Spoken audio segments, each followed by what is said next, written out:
Okay, Loki season 2 का finale episode आ चुका है एंड भाई कसम से जो मैंने अभी अपनी आंखों से देखा है मुझे यकीन नहीं आ रहा है। लोकी के ही हू रिमेन्स की जगह लेने से लेकर मल्टीवर्सल वॉर कंफर्म होने तक सबके बारे में बात करेंगे, पर उससे पहले एक छोटी सी स्पॉइलर वार्निंग। एपिसोड 6 का नाम है ग्लोरियस पर्पस, जो सीजन 1 के एपिसोड 1 का भी नाम था एंड ये चीज कंफर्म कर देती है कि हमने अभी तक जो भी सीजन 1 एंड 2 में देखा है वो सब एक लूप में चल रहा है। अल्टीमेटली ये लूप वहीं पे एंड होगा जहाँ से ये शुरू हुआ था। एपिसोड स्टार्ट होता है वहीं से जहाँ पे लोकी एपिसोड 5 की एंड में आया था and this time he knows everything कि आगे क्या होगा। लोकी स्टार्टिंग में आते ही बहुत तरीकों से ट्राई करता है कि किसी तरीके से टाइमली को टेम्पोरल लूम तक पहुंचा दे, पर अनफॉर्चुनेटली हर तरीका ट्राई करने के बाद भी टाइमली टेम्पोरल लूम तक नहीं पहुंच पाता एंड हम टाइमली को मस्त मल्टीपल टाइम चाउमीन बनते देखते हैं। जब इतनी सारी बार ट्राई करने के बाद भी बात नहीं बनती तो लोकी सब अपने हाथ में लेने का डिसाइड करता है। फिर वो ओबी से पूछता है कि मुझे कितना टाइम लगेगा वो सब सीखने के लिए जो तुम्हें आता है, तो वो भी कहता है बेटा ये बच्चों का खेल नहीं है, सेंचुरीज लग जाता है ऐसा कुछ सीखने में। एंड मुझे स्टार्टिंग में ये जोक ही लग रहा था, पर नहीं, सीन यहाँ कट होता है एंड लिखा आता है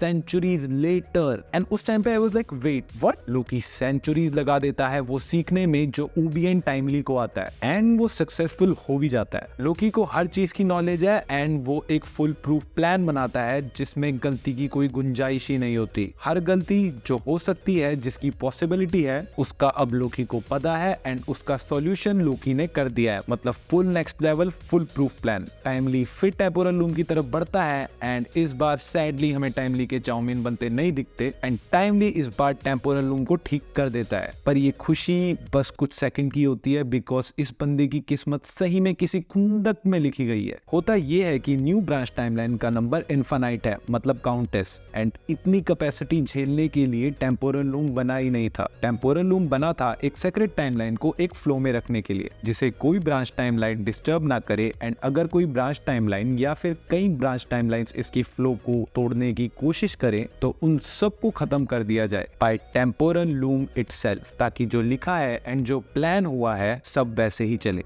ये चीज समझते ही लोकी को समझ आ जाता है कि एक्चुअली टेम्पोरल लूम को नहीं बल्कि ही हू रिमेन्स को बचाना जरूरी है, जिसकी वजह से लोकी चले जाता है सीधा उस टाइम पे जहाँ पे सिल्वी ने ही हू रिमेन्स को टपकाया था एंड उसे समझाने लगता है कि थम जा, सब टपक जाएंगे। पर अगेन सिल्वी बीइंग सिल्वी वो नहीं सुनती एंड यहाँ Loki, Sylvie and he who remains एक लूप में चलते रहते हैं जहाँ लोकी सिल्वी को रोकने की कोशिश करेगा पर रोक नहीं पाएगा and Silvi he who remains को मार देगी। एंड यही चीज बार होते देख लोकी ही हू रिमेन्स को बोलता है कि ब्रो तू कुछ करेगा या नहीं, एंड देन ये सुन के ही हू रिमेन्स सिल्वी को स्टैचू कर देता है, मतलब पॉज कर देता है एंड फिर लोकी से बात करने लगता है कि बेटे क्या तुमने मुझे इतना गधा समझा हुआ है कि ये मुझे मारेगी और मैं इसे मारने दूंगा? सब पहले ही लिखा हुआ है, जब जब अपन मरेगा तब तब अपन का पुनर्जन्म होगा एंड हर बार मैं इधर ही आके बैठूंगा। फिर लोकी कहता है मैं पूरा टेम्पोरल लूम ही फोड़ देता हूँ, ना होगा टेम्पोरल लूम ना होगा ही हू रिमेन्स। बट फिर ही हू रिमेन्स समझाता है कि जो मल्टीवर्सल वॉर रोक के रखी है ना मैंने गधो, वो इसी टेम्पोरल लूम की वजह से रुकी हुई है। टेम्पोरल लूम गया तो मल्टीवर्सल वॉर स्टार्ट। ये समझ लोकी सोचता है कि अरे बड़ी अजीब दुविधा है, तो वो डिसाइड करता है अपन अपने हिसाब से चलेगा और खुद करेगा जो करना है। फिर ही हू रिमेन्स लोकी को समझाने की कोशिश करता है कि सोच लो अगर मैं नहीं रहा तो ये वॉर होगी और सब कुछ तबाह हो जाएगा। एंड इसी के साथ ही हू रिमेन्स लोकी को एक चॉइस देता है कि चुन लो, एक इंसान या फिर पूरा ब्रह्मांड। लोकी इस चीज को सुन के फिर दुविधा में आ जाता है एंड डिसाइड करता है इसका आंसर मोबियस से लेने का,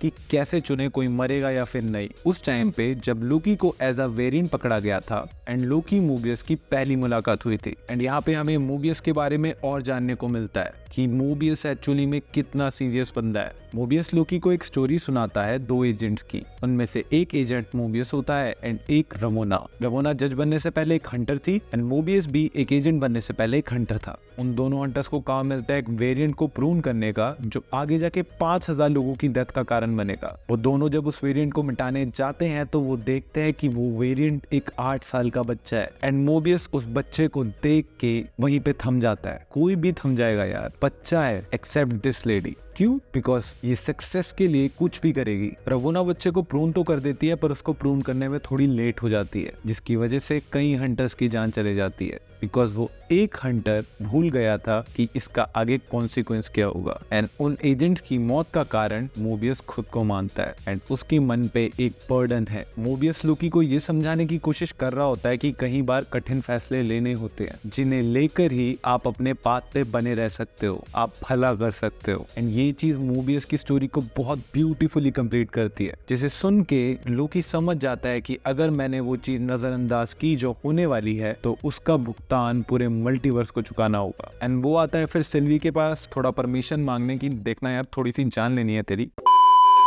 लोकी सिल्वी को बताने की कोशिश करता है कि और कोई तरीका नहीं है, अगर हमने सेक्रेट टाइमलाइन को भी नहीं बचाया तो कोई भी टाइमलाइन नहीं बचेगी। सिल्वी उसे समझाती है कि हम सब इसी के लिए तो लड़ रहे थे, इस आजादी के लिए, इन ब्रांच टाइमलाइंस को बचाने के लिए और लोगों को बचाने के लिए जो इन ब्रांच टाइमलाइन में रहते हैं। और अगर हम उन्हें नहीं बचा पाए जो इन टाइमलाइंस पे रहते हैं तो हम ही हू रिमेन्स जैसे बन जाएंगे। लोकी को इन्हीं बातों के बीच में क्लिक होता है कि अगर ही हू रिमेन्स से कोई बेहतर उसकी जगह ले ले तो। एंड ये चीज क्लिक होते ही लोकी सीधा टाइम स्लिप करता है एंड वापस आ जाता है टेम्पोरल लूम के फटने वाले टाइम पर, जहाँ पे लोकी अपने सारे दोस्तों को एक बार आंखें भर के देख लेता है एंड समझ जाता है अपना ग्लोरियस पर्पस। एंड उसका ग्लोरियस पर्पस है ही हू रिमेन्स की गद्दी पे बैठना। एंड इसके बाद आती है बहुत ब्यूटीफुल सीक्वेंस जिसके अंदर लोकी हमें अपनी न्यू कॉस्ट्यूम में दिखता है जो कि हेविली इंस्पायर्ड है सिटाडेल। एंड ये कॉस्ट्यूम अपने आप में sense of maturity and responsibility को शो करती है कि आखिर what it cost,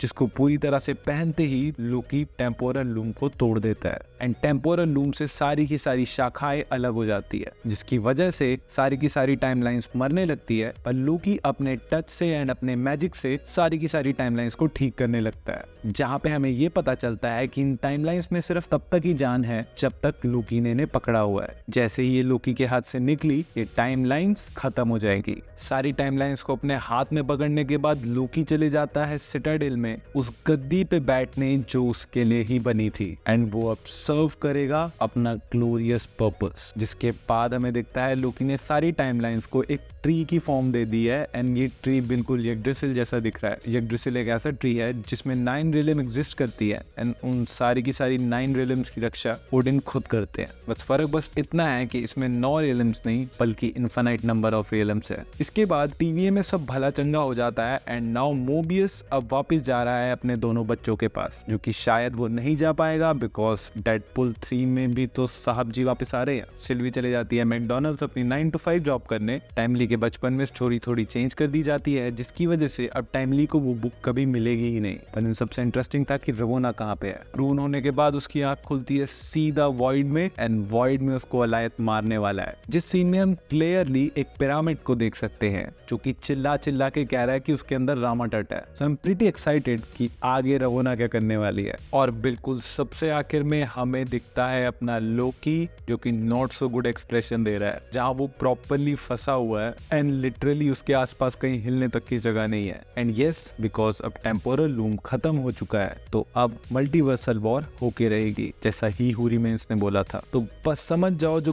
council of Kang हमने देखी थी वो आने वाले खतरे के सामने कुछ भी नहीं है। बाकी इस ब्यूटीफुल सीरीज में कोई प्रॉब्लम नहीं है, मस्ट वॉच है अगर अभी तक नहीं देखी है। बैकग्राउंड स्कोर से लेकर सेट पीसेस तक हर चीज एकदम परफेक्ट है, एक्सट्रीमली ब्यूटीफुल। बाकी तुम बताओ कमेंट्स में कि आखिर तुम्हारे क्या विचार है सीजन फिनाले पर। बाकी वीडियो अच्छी लगी तो लाइक करो, चैनल पे नए हो तो सब्सक्राइब करो। मेरी तरफ से आज के लिए बस इतना ही। Clumsy geek signing of.